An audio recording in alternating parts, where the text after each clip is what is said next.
Okay, ladies, so I'm working a few more minutes. I just finished a live where I'm working on this mini junk journal, or small junk journal, I should say. And I'm actually making quite a few pages here, which is awesome.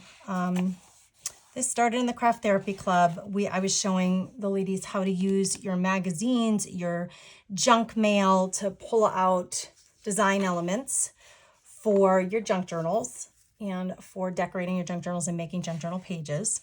I also pulled from my stash of things that I put in the junk journal bundles that I sell on my site and started to put together some pages that would make, excuse me, a really cool junk journal. So anyway, I'm kind of in the throes of this, and this page ended up being, both of these images are from a magazine page, so the page is kind of flimsy compared to all these others that have several things layered on top of each other. They're just thicker and sturdier. So I decided to glue a piece of my dyed book page on here.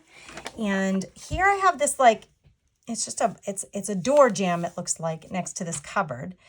And I want to beef this up, make it a little stronger because it's flimsy. I don't want to lose these two pretty elements here. But like I said, I have this white strip here and I have a white strip here. So I'm going to add a ruffle of sorts. And I've been using map sections throughout the pages. I do kind of like to use similar elements throughout so that everything looks cohesive in the book.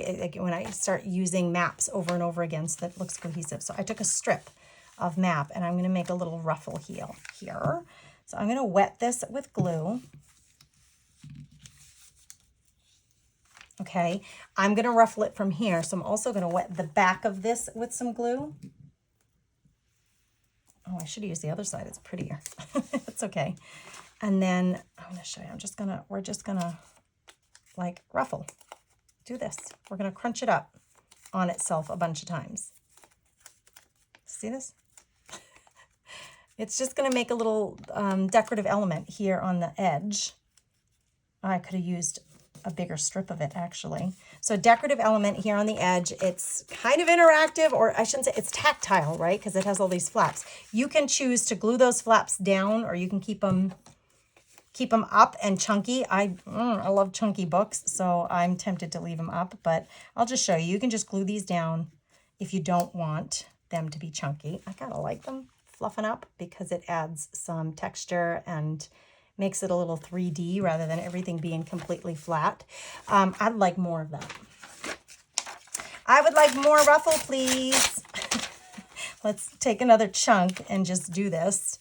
I'm going to wet the back of the top of this only because I might not need all of it. And we're just going to connect this here. It's getting a little crooked because that's how Gracie is. That's how I'm a little bit. Things are sometimes wonky when you hang out with me.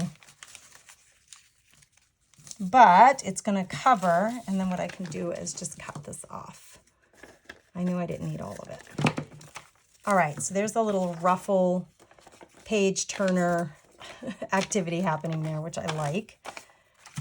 It beefs up the page a little. If I could do something to the back, maybe I'll add another strip.